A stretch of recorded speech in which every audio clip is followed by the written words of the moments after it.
and welcome to another episode of Frame and Reference. I'm your host, Kenny McMillan, and today we're talking with Jaime Reynoso, the DP of the Kominsky method. He also shot Snowpiercer, the television show, and he was recently nominated for an ASC award for the Kominsky method, so season 3. And we have a really great conversation here. Me and Jaime hit it off, like gangbusters, as it were. He took time out of his schedule shooting something in Mexico, so he hopped in his car and is on his cell phone, so you'll have to forgive the audio quality on his end.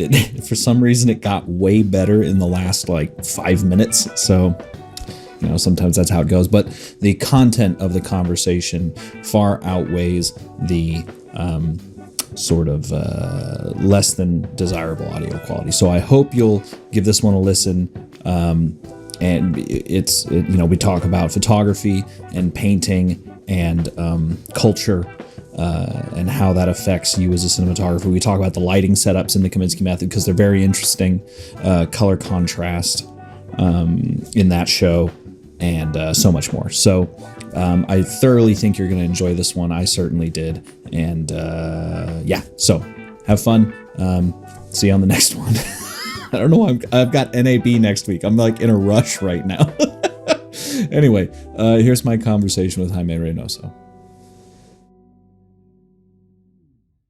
Well, the way that we start all these podcasts is by simply asking how you got into cinematography, not necessarily what got you in the industry, but were you always a visual person growing up? Did you start with different interests that then dovetailed into filmmaking? I mean, just because I've been asked this before, sure. I've traced it.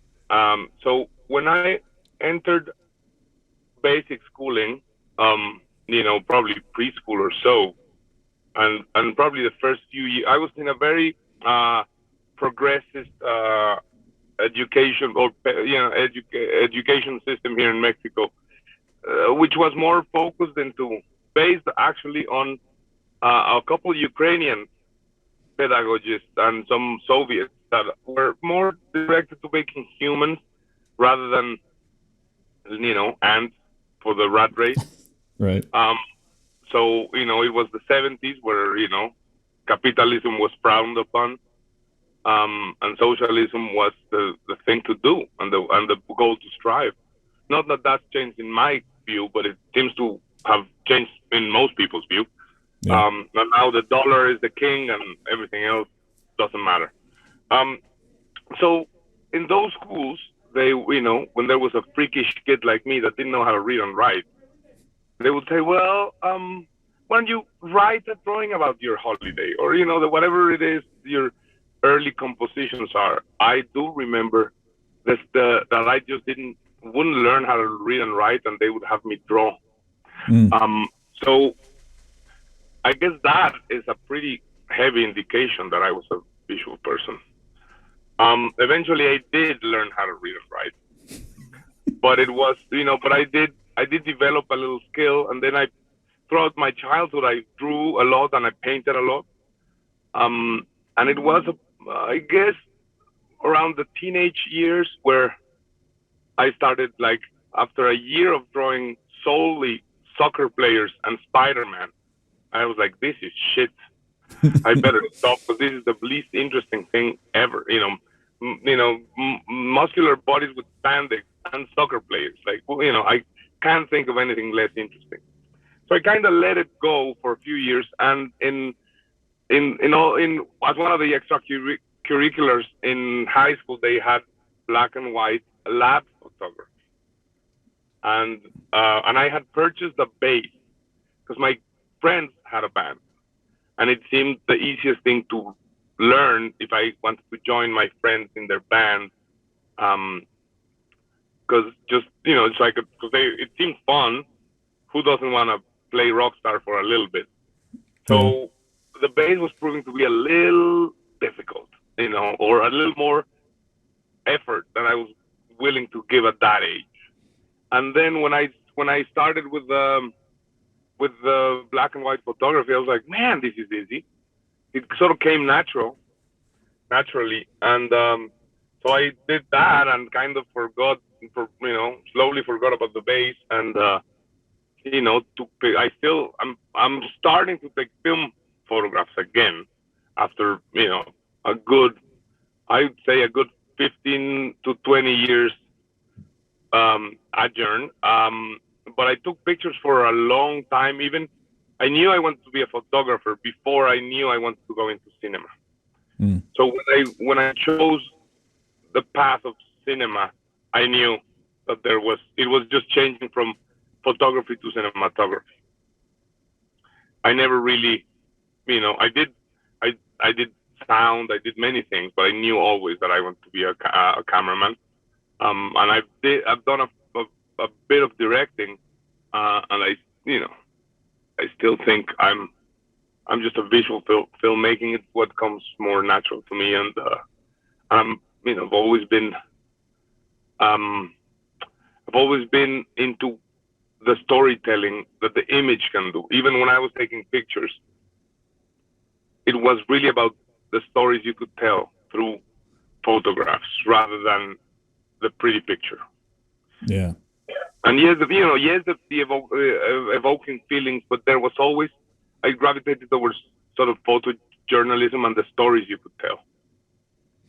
Yeah, I had like 3 thoughts at once. You're going to find that through this conversation. I tend to have about 5 questions and then have to select one. Me too. Yeah. I'm like that. Just kind of quickly touching on your artistic beginnings. Did you have any sort of maybe even comic? I know Todd McFarlane's a big inspiration for me visually, but were there any painters or drawers that you kind of looked at and thought that was kind of your style? No, not like that. But Mexico has a huge pictoric tradition, and even before graffiti was ever a thing, when I was growing up, there was the official buildings have murals, and the 3 Mexican muralists, Orozco, Rivera, and Siqueiros, are all over town. You see them in the Ministry of Education or in National Palace, and they were, funnily enough, the images depicting the stories that those murals depicted were very narrative. I don't know if you're familiar with the Rivera Rockefeller mural that was taken off the Rockefeller Center and eventually placed in a hotel here, because it was I think it's called the Atomic Man or something, the Modern Man. And there's at the center is Yuri Gagarin and an atom, Laika and Lenin, and Rockefeller wasn't having that. So I guess Giga had commissioned that for New York, and they eventually placed it here. So if you see those murals, they're like a film. So I was drawn to those, and they were super fun to watch as a kid. I don't know if that was it. There's Dr. Atl, another painter that sort of had this wide angle feel to his paintings. And of course, Posada, that has been now turned into a popcorn kind of commodity every Day of the Dead and the little panda bear sort of faces. But the guy who started with those bone straw, the couple dancing and the Katrina, that guy was an engraver, all from turn of the century, which is funnily enough where the period in which Mexico found its image in the mirror and its identity, as opposed to being a washed out version of whatever European influences we had. Right. So I think it was a clump of all, and mainly, just to give you the short answer, mainly the very Mexican pictorial tradition, but also all kinds of painting. I was always attracted to painting. I can't tell you there was one at an early age that marked me. Of course, every cameraman has gone through a Hopper period. Like, there's not a single filmmaker that has not said, "Oh, Edward Hopper for this movie." Right. So there's the Andrew Wyatts and the Hoppers and the Caravaggios and the ones and the Rembrandts that lend itself for cinematographers to masturbate, if you will. Yeah. Yeah, there's it's kind of funny because, you know, I grew up in California, and in the Bay Area, in the San Francisco area, and there is some sort of muralistic or artistic influence around that area. But the Mission District. Yeah, great example. A fair amount of them, yeah. Yeah, but down here in LA, it's graffiti, and that's it for the most part. I mean, there's a few bigger ones out there, but for being such a supposedly artistic city, there's not a lot of art there's not a lot of art facing the general public. You're right. You know, you are right. It's not in the foreground, but I think Los Angeles is the city. It's paradoxical, but it's the city with the most murals. A lot of it has to do with you know, with the influx of Mexicans. And but if you go to Echo Park, it's really the alleys and the side streets have a lot of murals. They're very kitschy. I don't know if you remember in downtown. I think it's in 3rd or 4th. There's an Anthony Quinn mural that's actually an ad for an old tailor that made suits. But you know, like, East LA has a lot. They're between kitsch and naive. They're not like fine art murals, but there is a lot, and they're votive. A lot of it depict the class struggle, and I think they're anchored in those very socialistic Mexican murals of the turn of the century. Siqueiros had a couple. I think there's in Pico, in Placita Olvera. There is one painting that I saw. I lived in Los Angeles throughout the 90s. And one of my first jobs was a still photographer for a Mexican exhibit. And it was General Pico's house. And it had, like, on a terrace, you know, it had been owned by somebody else by the time Siqueiros was commissioned for this mural. But it's there, it's hidden. But you're right, for the amount of murals it has, they're not in Melrose and La Brea, you know? Right. Yeah, and I mean, when Kobe Bryant passed away, I think we still have 870 Kobe murals. Someone went and counted them all around here, but you know, you get more of that's visible and less sort of individual artists, and especially like, go ahead. No, I think they also fall in sort of outside of Whiteville, which is the reason they're not, as you say, in the general public. They're not in the center lane, but they're there. They just, they fall more in what you'd call the ghetto, which I guess Los Angeles is a collection of ghettos in a way. Pretty much. Rodeo Drive being one of them. There's the ritzy ghettos, but they still function as. Yeah, but they don't. That's the thing, though. Like, so I live in. Well, I won't say where I live, just for safety purposes. But I live in West LA, in the Japanese kind of area. I know it. Yeah, Sotel and. Yep, exactly. And so I've noticed a vibrant sticker culture, kind of standard graffiti, but really vibrant sticker culture here. The little one. Yeah. Just every road sign has hundreds of stickers on them, and only for the Sawtell strip. Everywhere else, it's just. And to the adding, because it is muralism as well. There's like in Silver Lake and Alvarado, but most any lamppost of the wooden electrical posts, they must have like 100 pounds of staples. Yep. Have you noticed the texture of staples in the Los Angeles poles are fascinating. From I lost my dog and Ontario slipped to call me, to all kinds of really ingenious artistic expression sort of announcement with the same sort of the piece, kind of very interesting. So in that sense, for a city that doesn't, or that advertises itself as nobody walks in LA, if you look closely, there's a lot happening in the sidewalk. Yeah, no, I'm a big, because of the neighborhood I live in, it's very easy to walk everywhere. And I recommend it. People should walk more in LA. I'm granted, a lot of people don't live in neighborhoods, but a lot of people do. And there's a lot of awesome stuff right around the corner from you that people don't tend to. It's changing. And, there's more, because I lived in West LA at some point. It was, I think it was closer to Bundy. Yeah. But in the last 10 years when I've gone, it looks like every, or even throughout the last 30 years, now all of a sudden there's Larchmont Village. So there's little sort of villagey, there's a movement to make neighborhoods where there was just houses. Yeah. So I was talking actually with the director of with Andy Tennant, the director of the episode in question. I hope he's the director of the episode in question. I could be caught offside really easily right now. But he said the malls were sort of dying already, the shopping mall idea. Yeah. And then with the pandemic, boom, it hit hard. So it seems that Los Angeles, from being a highway, like freeway, car, tire, shopping mall experience, is becoming a walk to my coffee shop in my neighborhood and hang out with the people that live around me, and only drive when I'm gonna go see my friend in Venice. Yeah. Well, and we've also got the scooters here now too, so that makes getting places a little easier, they're kind of an eyesore, but they are helpful. They're good, and the scooters and those funny bikes, I've used them.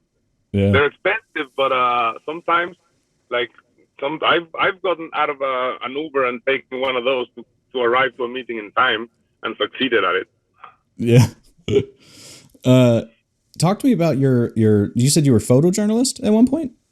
Well, I wasn't. I gravitated. I'm still an amateur photographer. I think I've been, I think I must have gotten paid for taking photos once. And I think there was at some point a band from San Diego that I made a music video for in my early days when I lived as a film electrician, and I made a living as part of the crew, but I was still taking pictures. I think they published a photo I took in San Miguel de Allende in some kind of San Diego magazine, or two pictures I think I've had published. So as a still photographer, it's a hobby. I'm an amateur. It doesn't matter how many hard drives or books of negatives I have, not even my mother sees them. So it's still just, an exercise of pleasure for me. But I always gravitated towards that photography rather than just portraiture or passion or anything. I always was interested in the narrative aspect of it. And this is something I've thought about later, especially when formulated questions from people like yourself, that has forced me to think about which path did I take to get here. When it was happening, I wasn't seeing it. Right.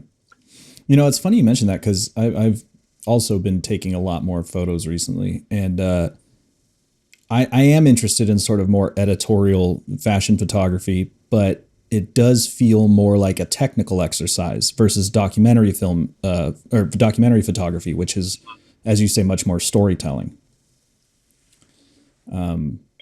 Just random thought. Even though, because I had children with the mother of my children was into fashion, and there was something they called editorial that was sort of, it seemed, I liked it because it seemed like they got out of the studio in the pretty light, and they would just put, some fun, it was in the 90s, so, the next wave of hairdos that were not fashionable yet, in the park with some whatever light against some whatever background, and they would call that in the fashion magazines that she was doing editorial. And it looked to me, it was a little staged, but it gravitated towards street photo, even though it was then it was like the super ultra new fashion stuff. So I guess they all touch, all the edges touch each other, right? That's what I'm trying to say. Sure. Your Uber person's here. What drew you back to film photography? Is it the sort of versus digital? I mean, is it the kind of the method and the methodicalness of it, that meditative photography, or is it just something that you're familiar with? I think it was. It was called peers that were taking. I was like, oh, they're taking film. What a pain in the ass. Oh, then you got to, when you travel, especially, a pain in the ass to keep track of your rolls. And then I started seeing more and more of it. And, there's something about film that digital doesn't have. And it's the mystery of how is it going to come out. The alchemical part of it that I miss. Even in, professionally, I miss it. Mm. There's no reason not to sleep because you have it, right? But there was always like, fuck, what if there's nothing? What if it's too dark? The not knowing exactly what the contrast at the level at the face, there was something that was exhilarating about it. So I did a picture in like 2015 in Cambodia, and my assistant traveled with me, and he took a film camera, and I could see him taking a picture and looking at the door, at the door of the camera where the piece of cardboard from the film is, and I was like, right. What are you doing at? I was making fun of him because I traveled with one camera. There was a little micro four thirds that I loved, and then when I was doing Snowpiercer in Canada, I started laughing at these guys because one of the actors was into photography and had a shitload of cameras. And I live on, I don't have a house. I live on the road. I live of a couple suitcases. And I was like, I could never do that. So one of the operators gives me a Nikon FA. And now I've bought 8 lenses, 2 more bodies. So, I'm basically, I've been drugged by the tide. But now I have I'm looking for a support group. I have a problem. I wish I was taken back to a year and a half ago where I was taking pictures with my sort of mediocre micro four thirds and happy with it. Now everywhere I go, there's negatives in a lab in New York. I gotta pick up whenever I go next.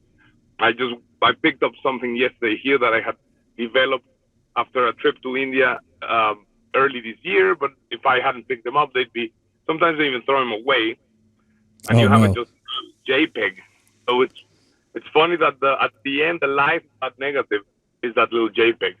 I tried to print some photographs, and I left them on a plane. So I'm still, as you can see, I'm struggling with the actual transition. And film is not friendly for the traveling Hoover salesman, right. Which is what I kind of am, right?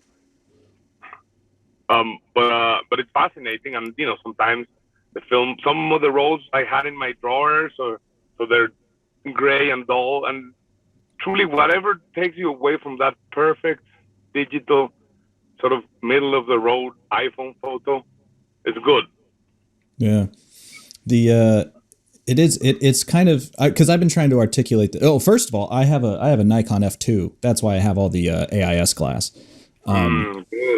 Yeah. So that's been really fun to use for cinematography now that I have a camera that can really utilize it. But and I have a RZ67 for medium format.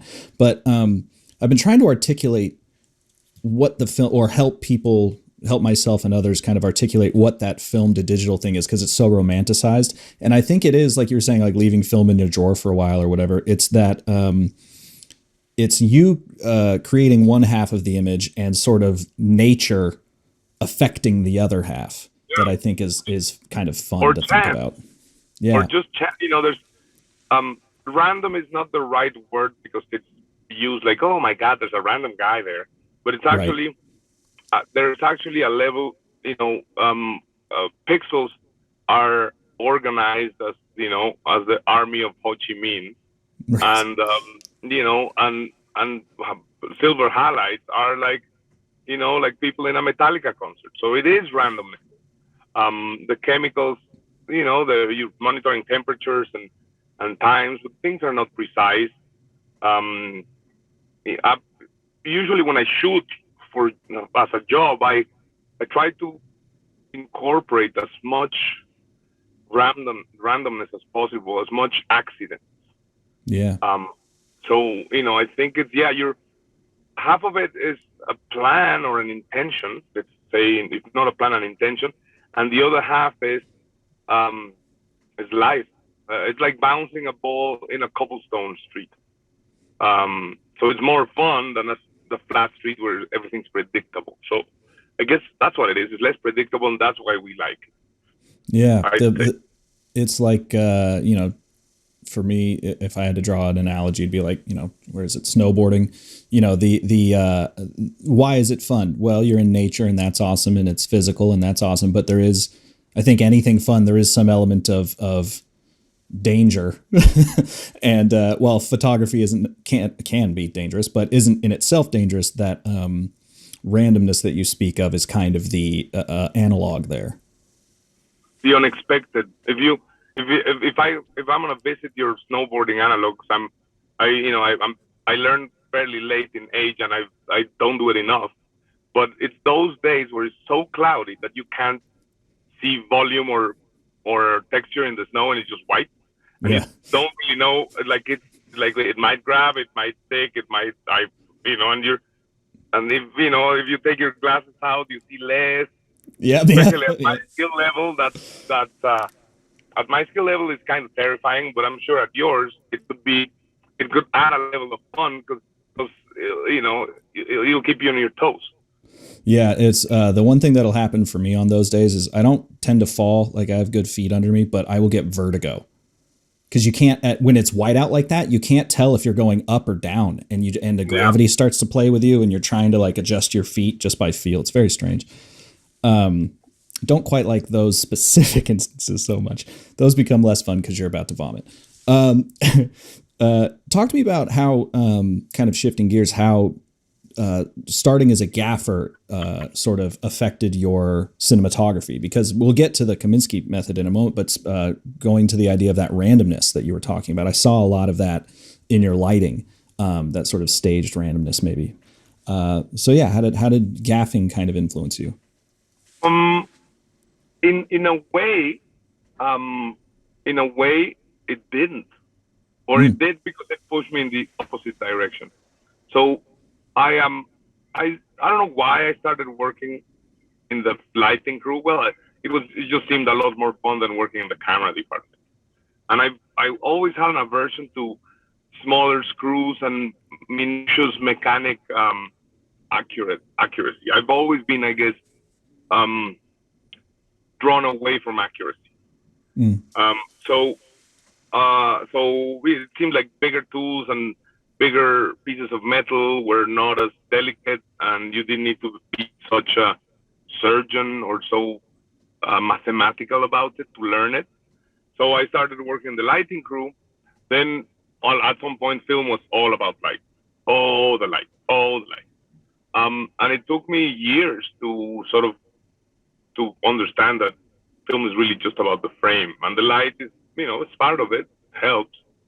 But my early films, I would manipulate, in what I could with my input, manipulate the staging so that there was space for a backlight. And I no longer do that. But it took me a while to first see it. Like, I'm starting to put the car in front of the horses. So it was on that Cambodian film where there was no, the world was going in that direction anyway. There had already been films that were not lit at all. And I started thinking, and even years before, I remember a Mexican colleague that's very good, Alexis Abe, who shot the Florida Project. He proposed to a director to do the movie without lights, and the director, "Are you crazy? No way." I ended up doing that movie. For other reasons, he didn't do it, and I ended up doing that movie. And I did it with lights, and it's okay. The movie's okay, but it took me a little bit to see that. And when I went to Cambodia, there was no way we can have lights. So the producer says, "What if we build them?" And I was like, "Okay, let's say I build them like I did when I was on AFI, and I get some light bulbs and a China bulb. Who's gonna work? Who's gonna hold them?" "Oh, these films are revolved around an orphanage. So the kids from the orphanage will." And I was, it's time to do a film without lights. I thought about Alexis, and I was like, "Okay, well, no, don't worry, we'll do a film without the lights." And there was another Mexican fella had done a film called Volver that happens in Barcelona, and it was 800 ASA, 1.3, and they just, no extras, no art department, basically put the actors in the right place. and it had that realness to it. So when I was pushed to do it, first of all, I realized I'd been ruining film with lamps. And then I just found this other path that was way more expressive, way more fun, and a lot more brave. So now, what in a show like the Kominsky method, it's like, yeah, how do you keep that feeling when you're in a stage and there's space? You gotta come in through the windows with lights, and you gotta replicate what would be happening randomly if you were in a city or in a street, but you're on a stage. So you're gonna have, the gaffer's gonna want to do it a certain way because he's been lighting movies, and because I was a gaffer, I'm gonna have to tell him, don't light it like a movie. Try. It's a philosophical approach. Light it. I was like, light it like architectural lighting. Light the space. Don't light the faces. Don't light the shots. You need to do a little bit of adjusting every shot, but so in a way, it's helped me to communicate. When I go into a set, usually the gaffers already read that and they respond to it.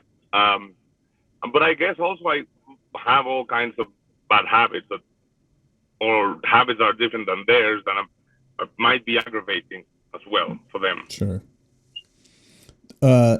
You have a great I watched the episode that you got the ASC ASC award nomination for. And you have a really great palette of colors that you're using, really drawing out the colors of the various lights within the frame. Was that something that was kind of set in the earlier seasons of the show, the earlier episodes of the show, or was that something that you brought to the table how was that interaction? Because coming onto a show late can be difficult for some people. It is, and I think it was one of the things that I didn't go in saying, I'm going to change things. It's one of the things that just my personal, the way I do things and my taste ended up. I think that's the biggest difference.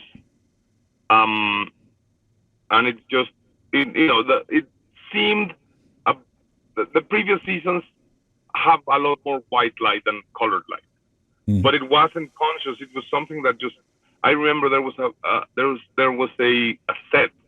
So the sets were reassembled on the stages, and they had a fluorescent lamp above the kitchen sort of bar sort of table. Right, in Sandy's house? Right. Yeah, in Sandy's house, in the kitchen. And, the gaffer was sort of telling me what they'd been doing. And, and I went with the same gaffer that Annette went. To quote Marlise, the producer, is like, well, if you go with him, he knows where the dead bodies are buried, which is something that that you want to have. Right. And he's like, well, here we have these color corrected bulbs, and I was like, color corrected bulbs, and I was like, well, I'm sorry, but there's no way I can do that. Fluorescents are cold and green, and actually they're not only cold and green, they're a great excuse to go really cold and really green.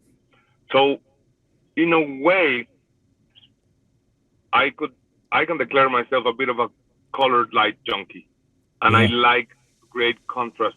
At some, when in my gaffing days in the early '90s, it was really like everything had to be the same. People would obsess for kino flows to being in the same color, and the HMIs all, if you have 4 HMIs coming through a window pretending to be one source, they should be the same color.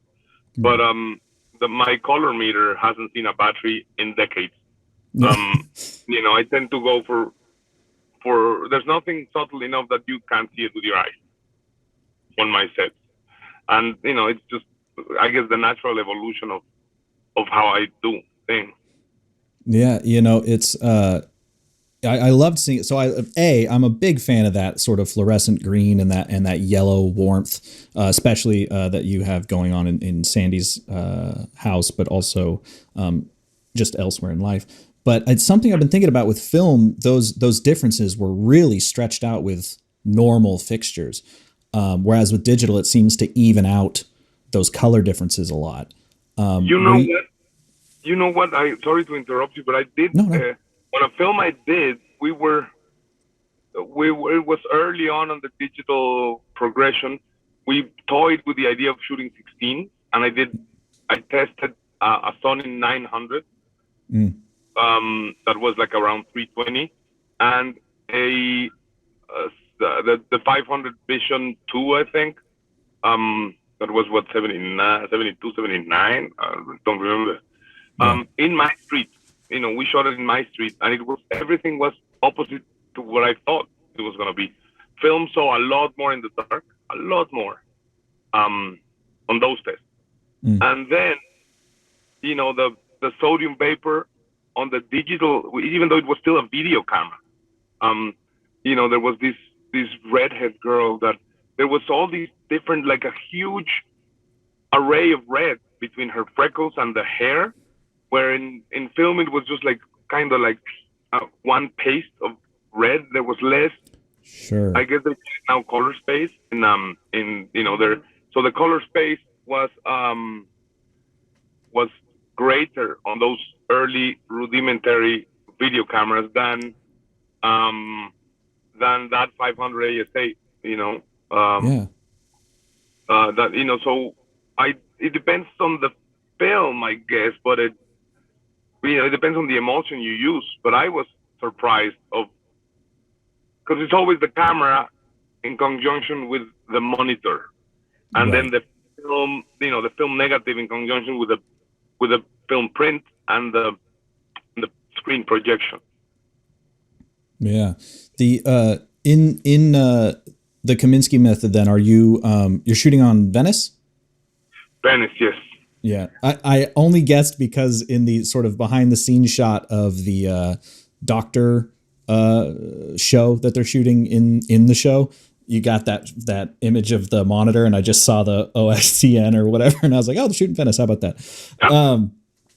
But so were you using LED fixtures, or were you using traditional gels for to get this good color separation? I think a little bit of everything. The LED gives you all the freedom and the movement, but we had tungstens, and we had the sodium vapor gel, and I generally either have the sodium vapor gel that sometimes a little too toxic, and then there's like a minus minus green CTS sandwich that some gaffers have flame green, some kind of sandwich that gives you a similar feel. And I think we actually had some actual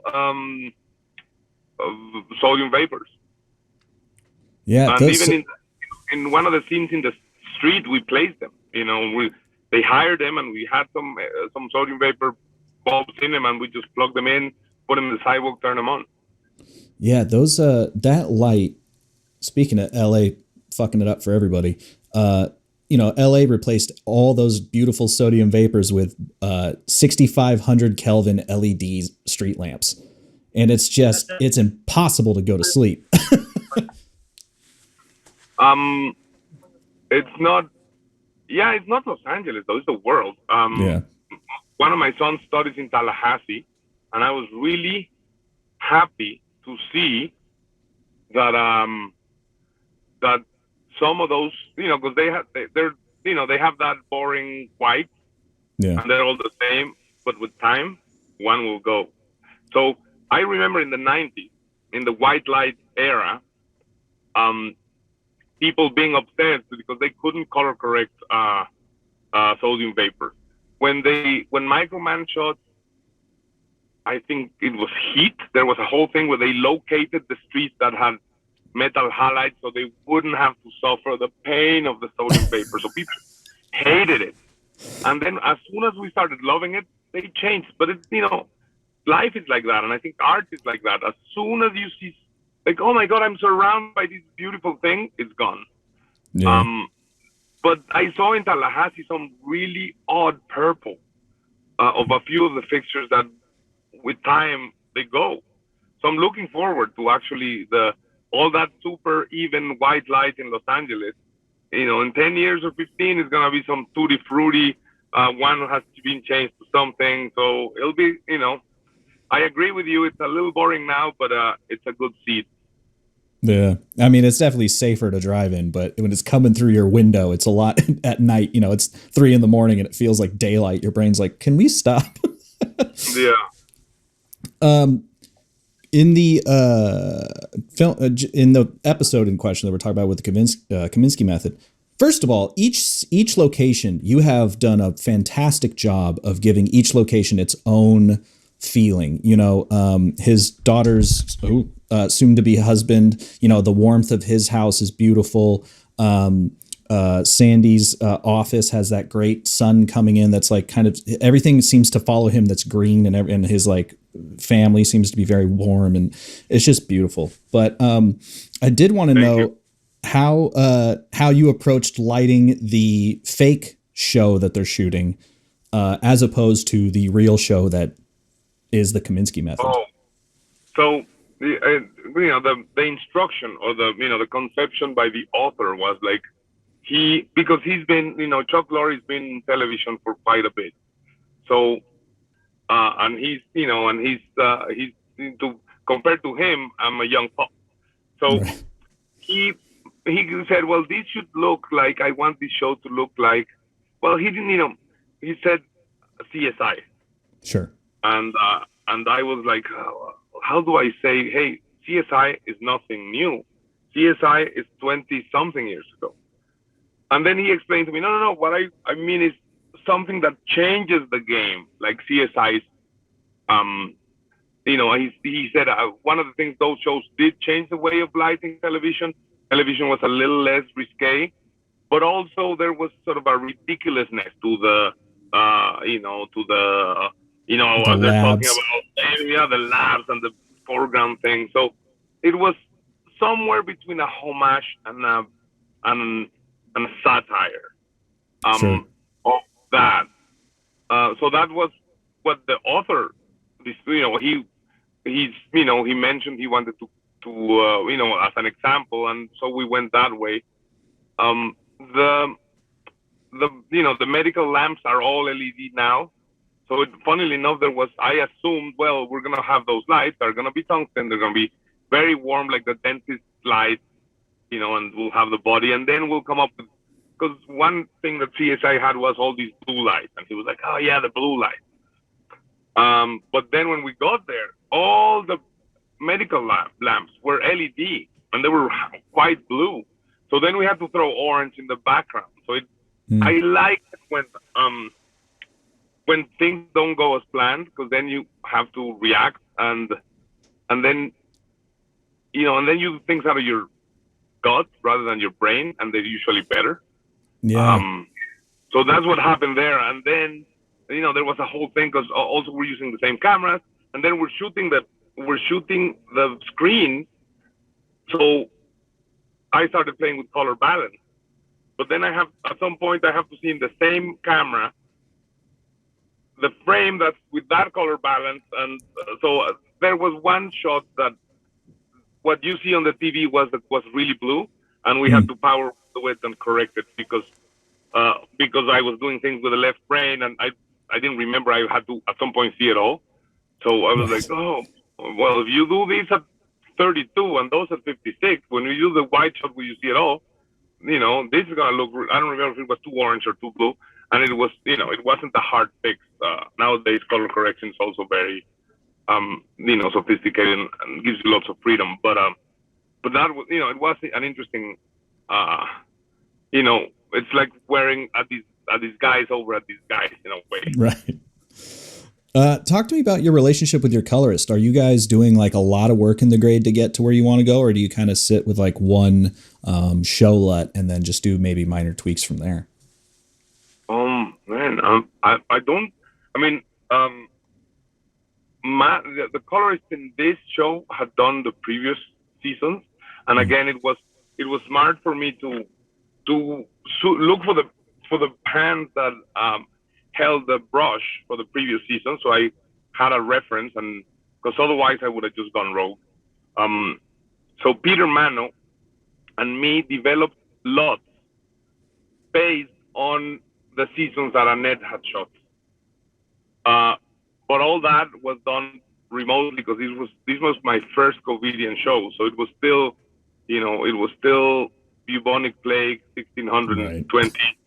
So there was a system. God knows what calibration difference was between his screen and my screen, but we devised this, and I think that usually the lots I do are, they tend to be more sort of emotional, something greener, something bluer, something, they just call into an emotional tone rather than day exterior, night exterior. They're not functional. Right. I don't need them to be. I need them to paint the scene in an emotional color. So we devised, I think, 4. Oh, and one was because all the driving is rear projection, and the colorist Peter Mano has said, hey, no, it's George Mano. Peter Mano's an underwater cameraman. Mm-hmm. George Mano said the contrast in the rear screen projection is different. So we did one eventually because the outfit had evolved for 2 years, so we didn't use it. But so we had 3. I don't remember, but it was like a bluer, a warmer, and a greener, probably. Sure. So once we have the lots, we put them in the camera, we shoot with them. We identify the lots in the slate so that even the proxies are not lutified. They're raw, or unbaked, I guess, as they call it. And then they just place them later, they edit it. And when you color correct it, which by then I was in Vancouver and George was in Los Angeles, then you let's say the graph is really square because you have one lot, and once it's cut together, sometimes one doesn't look good next to the other 2, but generally all you do is round the edges up and sort of fine tune the orchestration that you sort of started laying on set. Yeah. You've mentioned a few times about going with the emotion of how the set or how the shot speaks to you. And that's something we've sort of talked about on this podcast a lot is how, the technical of filmmaking is kind of day one, page one. But you find that technically correct often isn't, it's the flat street, as you said. The cobblestone street is going with what feels the best. And I was wondering if you could speak to the importance of that with you, because obviously it seems important, and how that interfaces with the need for maybe producers or whoever for things to be technically correct. I think, and funnily enough, people don't see technically correct. The audience doesn't feel that. Right. And technically correct might be translated as sterile. And something emotionally loaded because there is no correct or incorrect or right or wrong in emotion. So something emotionally loaded feels good or feels bad, feels good, feels angry, and often things are where the technique comes to the foreground doesn't feel a lot. Looks great, but there's not a lot of feeling in it. But going back to the basics, and a lot of people say, well, this is a comedy. It's like, yeah, it is a comedy. It's an intelligent comedy. So it's not all about just laughs. Right. This is the journey of a character, and the journey of characters go through. We go through life with our heart in our hand. And that's what I try to portray, always, regardless of whether it's cops and robbers or it's a Western. There's a human in there that's dealing with things at an emotional level. And I think that's what you're shooting. Yeah. I don't know if this analogy is going to work, but I was reading a book last night. It's called How Magicians Think, because I'm a magician. And I've been drawing a lot of analogies between magic and filmmaking recently. And one of the things in this book was how, there's a trick where you have one coin just be in one hand and then it shows up in the other hand, and a few magicians had devised a way to show the audience it traveling from one hand to the other in a magical way. But if you see that happen, your brain goes out of the emotion and the excitement of seeing something impossible, and then immediately goes to the method. Well, I saw the coin go, so it must be a string or something like that. Whereas if it just goes bink, bink, then the trick is in the audience's head, and that's far more exciting. And I think I think there's something there for film, but I just read it last night before I went to bed. No, but I think it's a great analogy, because it is all smoke and mirrors, and that often you can have the audience going like, whoa, how'd they do that? So they're thinking about the technique instead of being at all, because reality was torn, So yeah, it's a very good analogy, and I'm sure if we sit long enough, we can have a sort of a one-liner that can hit us stronger. But that's what we do, and technique is not. It's only technique. For some reason, we glorify it, but it's only technique is boring. Learning about it is boring. So the less you can show it and talk about it, even when I talk to operators or directors or focus pullers, I rather do, if you're going to talk about technique, let's do a sports analogy, or something where, if you go, it's a pass yard 20, or, wait outside the big box, something like that. Then, it seems like we all have an aversion to mention technique, because it's supposed to be, it's like the sutures of, of a scar, or, the stages of a coat. They should be hidden. Yes. I think you're onto something there with the fixing that analogy up, because it is. I think the reason that people are kind of addicted to technique now is simply because filmmaking has become far more accessible. Before it was this magic that was happening elsewhere, and it was expensive and difficult, and now everyone has a camera. There's plenty of education out there, beyond the DVD extras. There's books and American Cinematographer magazine and YouTube and all this. And I think there's way more people starting than there is people who are doing. And the people starting want to learn technique. And not only that, even at the street level, you get on TikTok, and there's about a third of the videos are how to make TikTok shots or videos, and TikTok's great because they call it content for a reason. Right. I started checking that because I have young kids, and I have one kid who's glued to his phone. So I wanted to see what the hell was it. So I found this Colombian family that kind of almost sing, and they give recipes, like the recipes of very basic remedies. If your stomach hurts, boil a little radish with, and they at the end they say, "Long live the country," the field, the countryside. So that is the content that TikTok is for.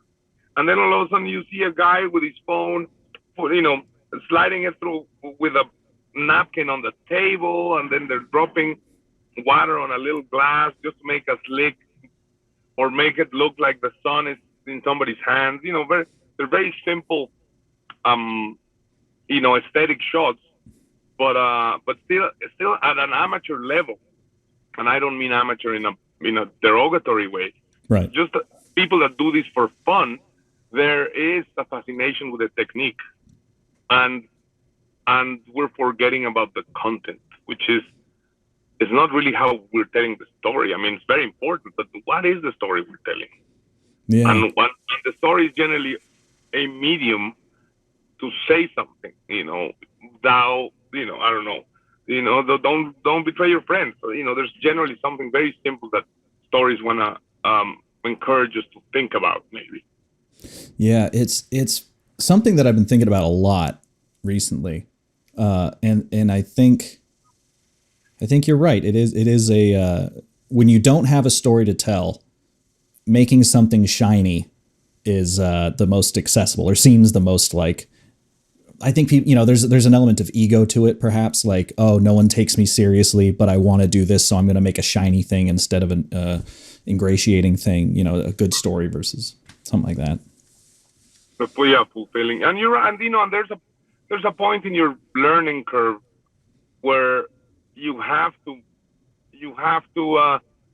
master the technique. Or if master the technique sounds a little pompous, you have to deal with the technique and learn it. And there's a point in life to be fascinated with the shines of a biscuit package. But and people make livings out of biscuit packages, and I don't mean to diss it, but it's certainly not meaningful. Yeah. Well, and yeah, like you said, there's reasons for everything. Like if especially, and this is going to come off derogatory, but it's not, because I would love to have any commercial gigs, but you need to pay the bills. They can't all be Oscar winning films. But to lose sight of the importance of story, I think, has become easier, unfortunately. Mm-hmm. Well, we're unfortunately we're kind of running out of time here, so I'll let you go. But we like to end each podcast with the same two questions. Although I've been editing them, they've been changing a lot. But the first one is just to simply ask if there is a something that you've read, or a quote, or maybe a piece of advice that you've received that has stuck with you over the years. Oof. There's many. There's many, and there's it's a good question, and there's always that. Unfortunately, it always comes into my head when I'm trying to explain something about, like that guy said. But the one that comes to mind right now, and I don't have the quote verbatim. It's a French Jesuit that said that he or she who felt at home everywhere certainly reached a higher point. But the highest point was reached by he or she who felt a visitor even at home. And in the last years, when I've lived as a traveling, vacuum cleaner salesman, that's come to my mind, that it's important to, I guess it calls back to the ability to see things with fresh eyes, as if it was the first time. Right. To see your lover as if you were just meeting him or her. And I think even to bring it down to episodic television, New Day in Sandy's house. Well, it's the first time you see it. What are you going to do? It's the first time you see it. Rather than go like, oh, we know, we go to that corner and shoot through that window, looks good, and repeat patterns that have been somehow successful. I coined this phrase, but so I'm just going to take credit for it. I'm pretty sure I made it up. But what you describe, I've described as compulsive filmmaking, where it looks good, so you just set it up that way. You don't think about it, and you just jump in and shoot it because it's going to work. Which sometimes you do need if you're on a time crunch or something. But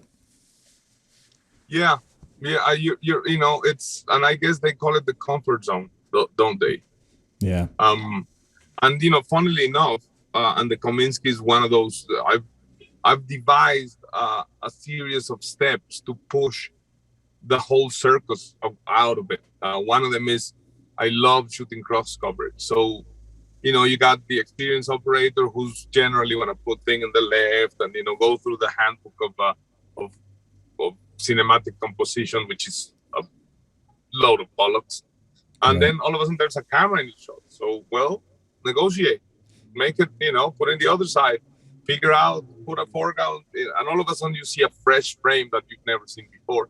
And they get there because they've been pushed out of their comfort zone. So I think we all need constantly to be pushed. So that's why, and I recently worked with a director that, something like shit hit the fan. And I was like, well, it sucks, but man, what an opportunity to come up with a solution. And in a way that, art is really problem solving. You want to get you want to get somewhere, but there's obstacles to sort, and there's nothing worse than obstacles how to sort. Yeah, it's funny. I had just a couple podcasts ago, I was talking to which will date this podcast, but I was talking to Jeff Cronenweth, and we had mentioned how, or I had mentioned, and he agreed that group problem solving that you get on set is kind of addictive. It is. Like That's, I mean, and corral sports are like that. And I guess it goes back to, right before the cave painting or right after, it was chase the antelope, or, it's what makes us the species we are, cooperation. Yeah. So collective problem solving is pretty much what we are as a species compared to others. Yeah. That's awesome. Second question.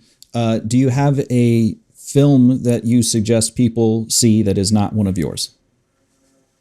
I rarely suggest people to see a film that I've done, even if I don't like them. Even if I want detriment to that people. I've been fortunate to do some decent filmmaking, but there's really good things out there. One of the ones that I like the most is Jean-Pierre Melville's Les Samurai. Oh my goodness! I just watched that last week. Isn't it a piece of a fucking masterpiece? It's fucking amazing. That film, the composition and the lighting in that film, especially for being quote unquote as old as it is incredibly modern and incredibly sharp. Really, really enjoy that film. And that phrase, there is no worse loneliness than the tiger in the jungle, except for perhaps the one of the samurai. And then it's the story of a hitman. It's a gangster movie. Alain Delon, it's it's a beautiful face, expressive. He says 3 words in the whole film. Right. It's filmmaking at its best. If there was, there's, the Tarkovsky's The Sacrifice. But now that since we're talking about the samurai has an echo in the States with Brian O'Neill called The Driver. Yes. Right? Yes. It's a Walter Hill movie. And then Nicholas Griffin did Drive, which seems to be, and then they did Baby Driver. So that's just one branch. Yes. And usually great films like that are an octopus when small. Yeah. No, I talk a lot on this podcast about being part of a lineage, and it's funny you bring that. Or oftentimes the second question isn't suggest a movie. It's if your film is in a double feature, what's the other film? But that's actually, you brought up a great point. You should, if you wanted to watch like 2 double features, you could do Les Samurai, The Driver, Drive, and Baby Driver all in one shot and get like different vibes on that kind of like neo-noir silent protagonist crime film. And and funnily enough, which brings me to something that might be interesting as a closure, when you're like in my case in the Kominsky method, you're trying to make a piece that will fit a piece that you didn't do. It forces you have to dress as somebody else, and that is usually when you don't resort to the compulsive to your comfort zone where you know what to do because it's going to work. You're like, well, what would she have done? Yojimbo is a Western done by Kurosawa. And then you see Last Man Standing being the Western, but it's a Western, but it's like a 40s Walter Hill again. It's like a 40s gangster movie.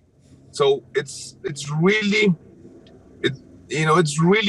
it happens often, but often what I'm trying to say is breakthroughs can happen when you're trying to do something that's not your natural movement. Yes. The one of the guys who sort of in the 40s made Mexican cinema go to the international level had seen Eisenstein's footage when he came to shoot Que Viva Mexico, and he was like, of course, that's what we are. So it takes it takes us getting naked to really find your skin. And then once you find that it's yours, you have to do what the snakes do and shed it again and again and again in order to always have fresh eyes, I guess. Yeah. Yeah. No, that's fantastic. That's a fantastic way to put it. Well, I guess we will end on that because that's a really good way to do that. Thanks so much, man. This was a really fun, fantastic conversation. I really appreciate you taking the time. Thank you very much. Thank you for the interest.